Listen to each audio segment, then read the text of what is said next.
Hey, Tim Sykes here. How's it going? Just wanted to do a little video on what's working right now, the best patterns, the best students, the best strategies, what's not working, stuff like that.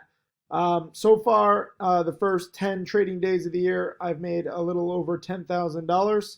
So roughly 1,000 a day, maybe even a little more considering that, there's been some weekends and holidays.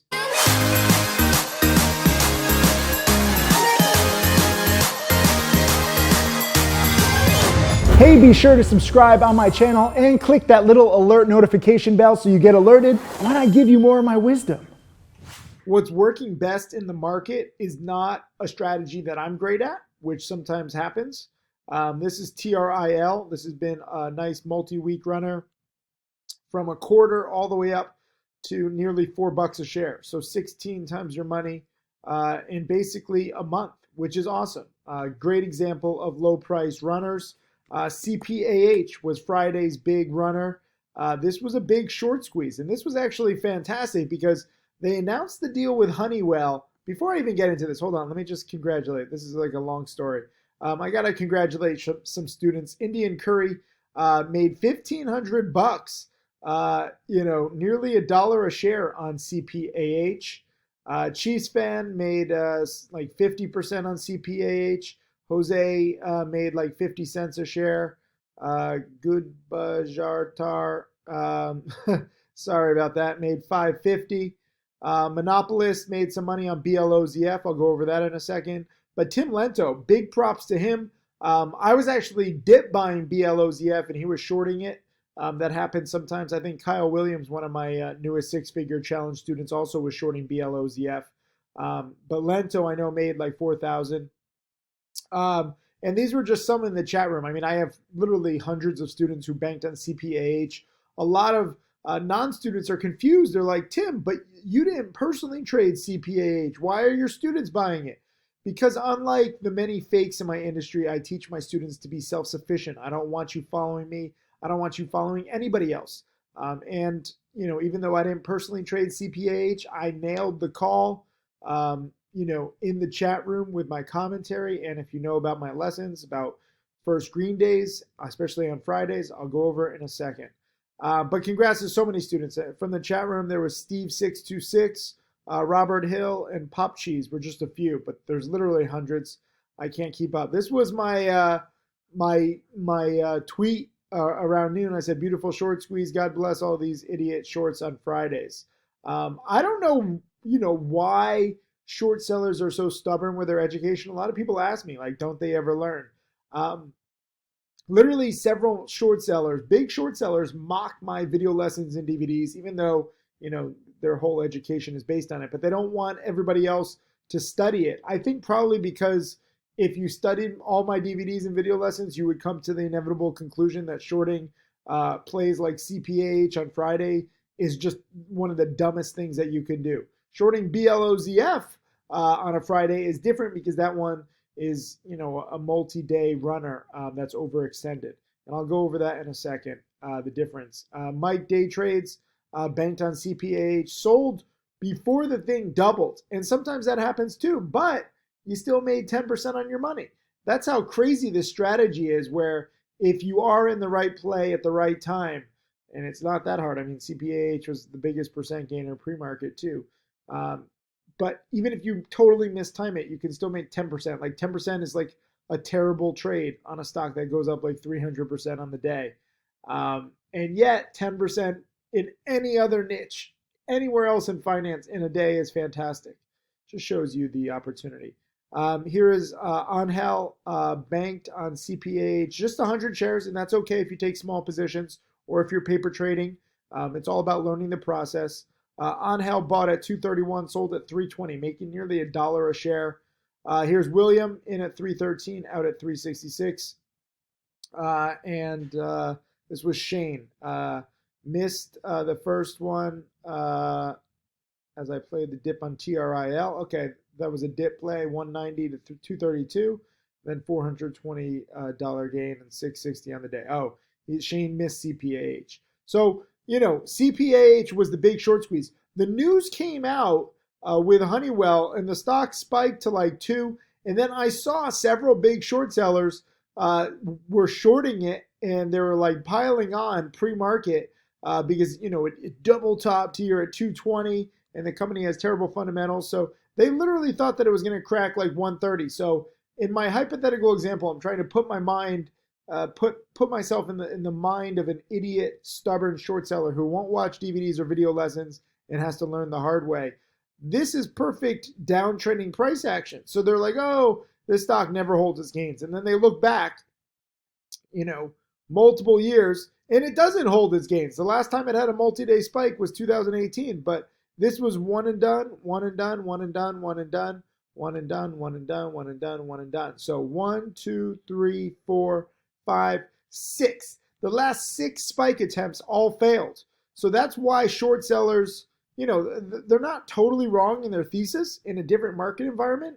I might short this too, but I rarely short, and a lot of shorts are getting crushed. Because I know some shorts actually who were shorting, and their whole chat rooms were shorting 160, 170, thinking that it was going to crack 130. Then it goes up here and has trouble breaking this previous high around 220. So they're adding to their shorts here at 220, 225, getting their average up to like 180, 190.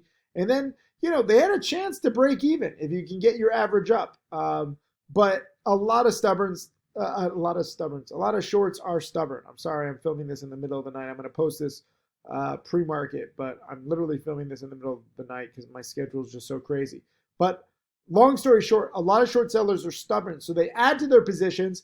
They probably could have broken even, maybe had small gains, small losses here when it was actually the perfect time to cover. But most don't. Most think that they're doing like the noble thing. Like, how do you know if someone's vegan? They'll tell you. How do you know if someone's a short seller? They'll tell you. They think they're better than everybody. They think they're all high and mighty and noble. And I mean, maybe they're better at losing. Maybe they're better at being frustrated. Maybe they're better at taking ridiculous risks that normal people shouldn't take, but they're not better traders. And if there ever was any fully transparent short seller with a small account, which doesn't exist, a lot of these big short sellers show their month-end statement. They're like, oh yeah, there were some fees. I don't even know whatever the fees were. Or they're trading with like a 7 or 8 figure account and averaging up. And, again, the short sellers are not wrong in the end. These stocks do crash, but you just don't know how high it's going to go. And I don't know how high CPAH is going to go because I don't know how many shorts are still in it. But I guarantee you that some shorts were shorting in the 170s, 180s, adding in the 2s, adding in the 3s, and they're still short over the weekend, and they're getting very crappy sleep, and they're sweating. And maybe they will be right. Many of these stocks do crash. But again, you cannot, quantify the risks. You don't know how high this stock is going to go. TRIL is a good example. I mean, over the past 2 weeks, it's gone up from 50 cents to 360. And really, the breakout here was over the previous highs at 175. And I know a lot of shorts were shorting this, in the 150s, 160s, saying, oh, it's tripled, it deserves to go lower. Maybe it does deserve to go lower. Maybe it will go lower eventually. But this was a squeeze. And then on Friday, we actually had, it was a kind of a choppy squeeze, but a breakout. And I know some people bought it 3, sold it at 330, 340, 350, 360, 380. And they're making, anywhere from 10 to 20 to 30% on that little morning spike. And again, TRIL did fail by the end of the day. So the shorts are not totally wrong. This one is overextended. I wouldn't necessarily be chasing it here, but I'm scared to short. What else is working? CPAH also. Like, I don't know where this goes. If you ask me what to do on CPAH and TRIL, I would say if it were me, I would sell into strength. I would, exit. I would probably exit too quickly like I normally do. I would not be chasing up here. I don't care how high these stocks go. Just like I wouldn't be shorting. Shorting has a lot of risk, on any of these plays, these 2 plays in particular.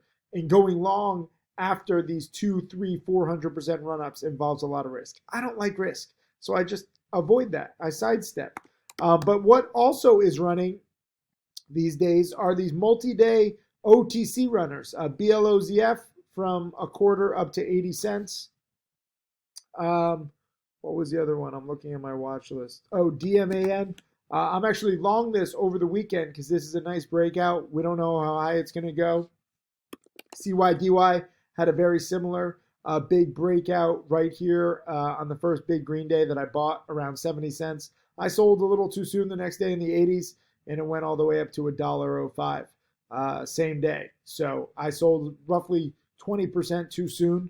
I don't know how high demand can go, but I like that it's breaking out. I like that it fits, my pattern of these low OTCs breaking out. BLOZF also had a very nice breakout right here on, what was this, January 8th. And then it was followed by a solid green day and then a red day because it's a little overextended. So I would love to see another green day on DMAN. But even if it doesn't finish green, I don't care. I'm specifically in this for a gap up and or morning spike, and I'm already up, a decent amount. What am I up? Like, I don't know, 15%. I missed the ideal entry, but if you can make, again, 10, 15%, it adds up. BLOZF, by the way, now that it's overextended, I was trying to dip buy it a little on Friday. I was wrong. I was more right to buy it on Thursday. I probably should have held it overnight. It had a nice little gap up, but I was scared because it was, so overextended, and I don't like taking overnight risks into overextended stocks. But this one, BLOZF, could be a great potential dip buy if we get, a big morning panic. So I'm watching that. Trying to think. DMAN and BLOZF, I guess, are my top two, low price plays, and then CPAH and TRIL are my top two higher price penny stocks that I'm watching. All of them, since there's multi-day, multi-week runners, all of them, the goal is to buy into a big panic near the market open. Or DMAN, my goal is to sell. Near the market open into a gap up or morning spike. But even then, it might, panic.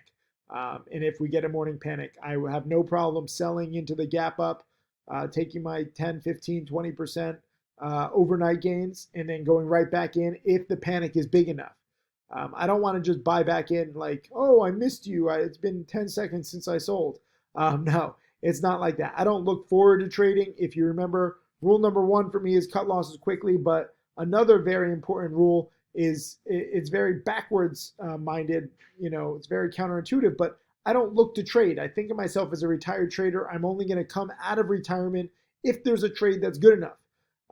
So many people ask me so many different tickers. If it doesn't fit my pattern, I just don't care. I'm not trying to be rude. I just don't have time. I'm busy enough with my charity and teaching and, focusing on the patterns that I know.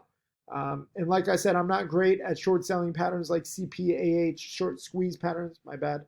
CPAH and TRIL, I'm better with low price runners like BLOZF and DMAN. So you have to find what you're good at. But that doesn't mean that, I'm never going to trade a short squeeze. I just know that that's not my forte. And I'm actually better at commenting on it. And part of the reason why I rip on these short sellers, not because I'm like bitter or I hate them or anything. I'm grateful for them. They're literally the best promoters of these stocks right now.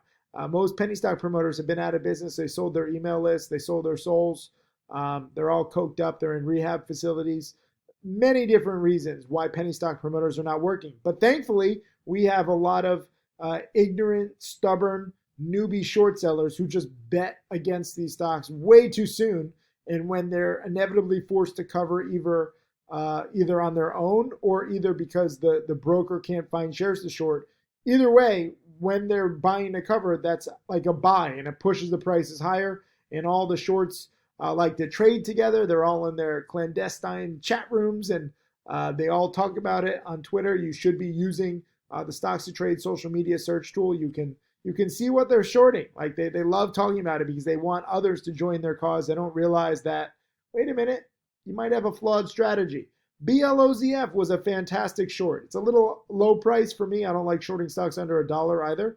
But at least it was overextended after multiple days, as opposed to CPAH, where it's a first green day with great news on a Friday. Like you have to be a moron to short that. So anyways, choose your trades carefully. If you are going to short, try to learn from my DVDs and video lessons. There are very specific first red day patterns that I look for to short. Other than that, enjoy the short squeezes if you're long. Enjoy these OTC runners if you're long. And look for morning dip buys. Do not chase. That is today's lesson. Leave a comment underneath this video if you like these little recaps of my recent trades, stocks in play, and students and I think patterns that you should know that are working right now. I'll see you guys in the chat room. Cheers.